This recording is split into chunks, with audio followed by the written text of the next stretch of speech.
Alright, well, here we are.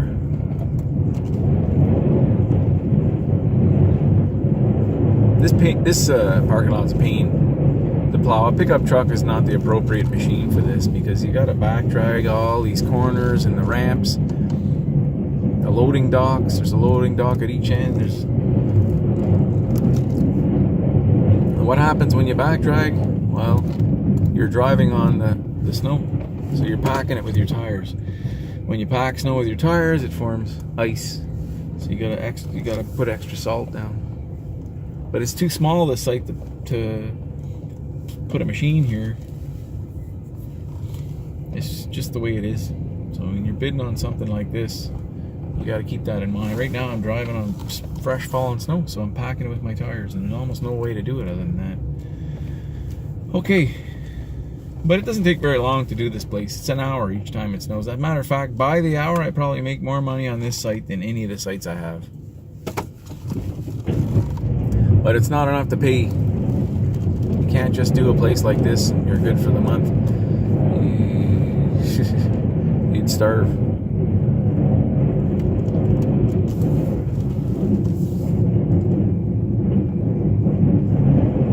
Well, I tell you, on the big storms, the F550 is the one to send here. It's got a 10-foot plow on it when you widen the wings on it. And my first truck was a standard. It was a 4-speed 1981 Ford F250. It was a half-ton disguised to be a 3/4 ton. It had 8-bolt rims. Other than that, there was not a thing on it that was 3/4 ton. The springs broke. The front, it had the twin I-beam suspension. Although it was a square tube, it wasn't an I-beam. But it was very similar to their 2-wheel drive model that they called twin I-beam. Nice ride. Best riding truck I had at that time. Way better than a GM truck.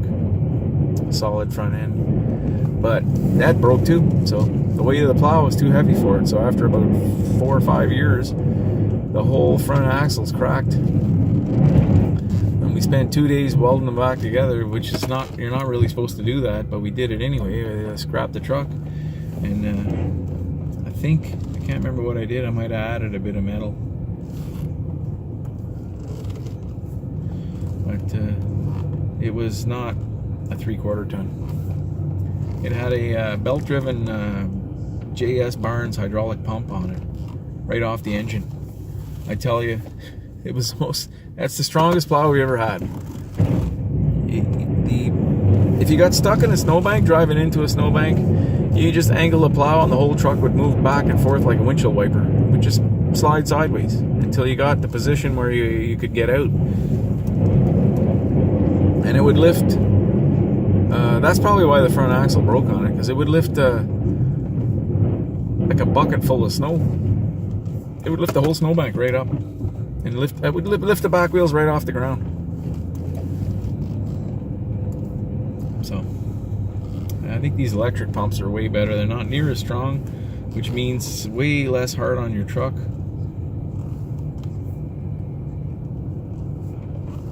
Yeah.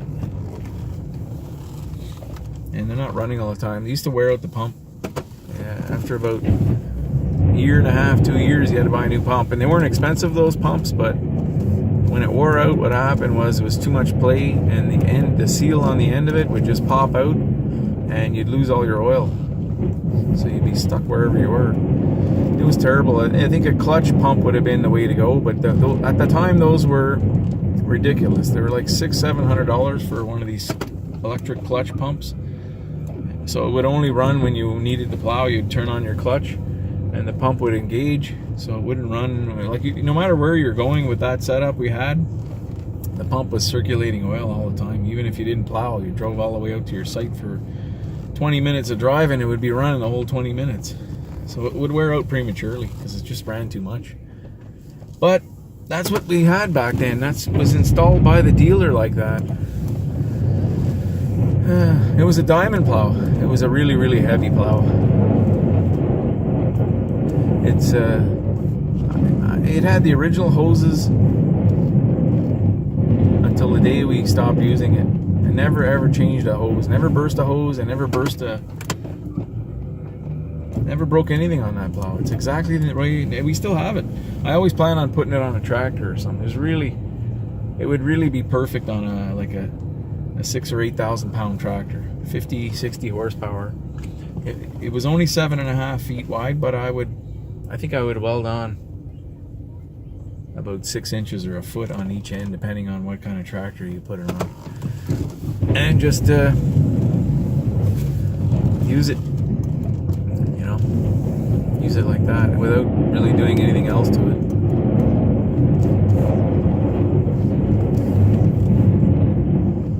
It's way overbuilt. That's another reason why the front end broke on it. Everything broke on that truck. The back springs broke. It had 27,000 kilometers when we bought it. 25 or 27. I can't remember. We didn't pay much for it. An older guy had it. We knew the old guy that had it, and he passed away, and his wife sold it to us for, it was the nicest truck, man. It was just like brand new.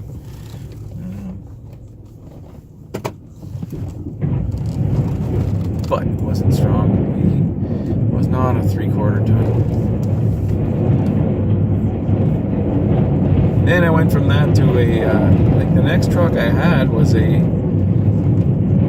have pictures of that truck. I think I have pictures of all those trucks. I should dig them up, and I should do a video on that. This one won't be including those because I just don't have time this time of year. Maybe in January I'll do a video on all the plow trucks I had, and plus the positive things, the negative things. I went to I had a really nice red, it was a GMC, I think it was a GMC, yeah. Same thing as a Chev. It was a 3500, I think. C35 or a K35, whichever. It was as strong could be, that truck. We never changed the U-joint on the front. We never replaced I think we did. No, we did. That's not true. We replaced the spring on it, I think. It had a salter bolted right on the frame on the back. The box was removed, and the salter was a really nice setup. And you had good visibility. When you looked in your rear view mirror, you could see if someone was standing directly in the middle behind the truck, 6 feet behind you, you could see that person. You had to look in both mirrors, but you'd see them.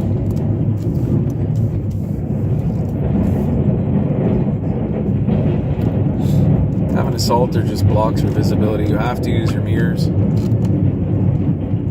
Yeah, so look at that. We're 25 minutes and we're almost done the main parking here. I probably got about 25 minutes of details, the walkways, the handicap parking, salt. I'm going to salt the whole site because they're calling for 2 more centimeters today. I don't want to get a call that this place is slippery. And then we're going to head to the other site, which takes another hour. And then I'm going to go help out at the big site.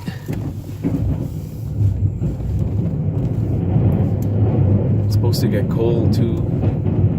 Long range forecast is really not much snow, so we might have time to get a bunch of stuff ready for the next big storm.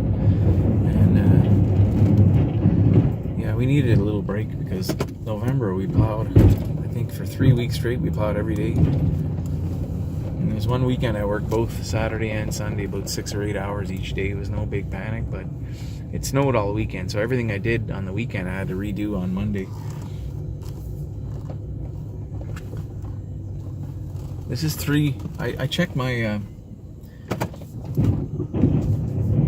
I think we had. I checked my info. I couldn't remember whether we had an early winter 2 years ago. You know, Canadians don't remember back more than about a year. Usually, the average person. The snow removal guy is different. And it turns out, yeah, we had 2 big storms 2 years ago in November, and it really. That to me is an early start to winter. So 3 years in a row. Now, so this climate change and global warming, I don't know about this. I'm starting to,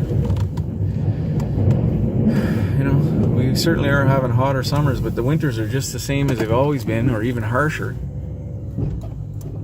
Any snowplow guy will tell you, anything hovering above and below 0 is the worst winter you can have. The ideal winter, for me, is the first time it snows, it drops down to -10 or -20 and stays there until March. Ah, I just carved up the grass there.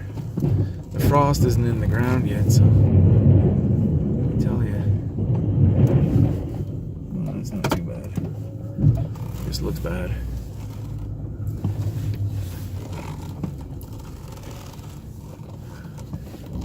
I don't think there's anybody handicapped at this site, but they have wheelchair ramps everywhere, and they have handicap parking in case they hire somebody. It is. But I've never seen anybody park here except for the weekend when there was a Subaru parked here on the weekend last weekend. I came in to check for was it freezing rain.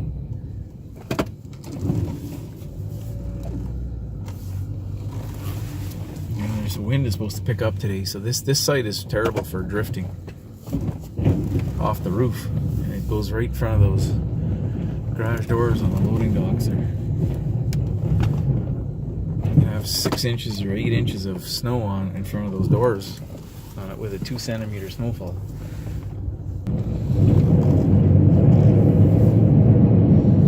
Yeah, we're at 29 minutes.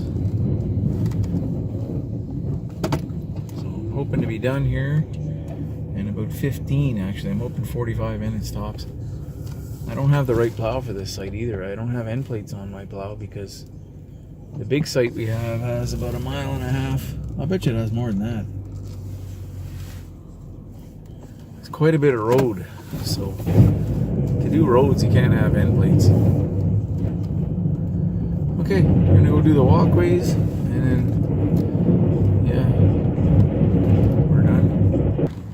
you know, this truck is just too long for these walkways. I always like short box trucks for snow removal. They're awesome, but imagine how you can maneuver. I've never had one. Or a blazer even. I've seen guys take blazers and turn them into pickups and put plows on them. I mean, can you imagine plowing snow with a blazer? Wheelbase would be about 3 feet shorter than this thing. Yeah, that would be awesome. So we're lucky you're only a couple of centimeters of snow. In big snows, this would be really, really hard to do this because you got to backtrack from that door all the way out here. Okay, let's salt this, shovel the front wheelchair ramp stairs, and get out of here. We're done. It's I think the timer stops on this truck when I shut the engine off, but we're at about 37 minutes, so probably 45 minutes to do this site this morning. Okay, last pass here. We'll lay down a little more salt. Off to the next site. Oh yes, I know, I don't have my seatbelt on. Thank you for telling me. Alright, off we go. That's about 45 minutes. Well, that's one off the list. Thanks for watching.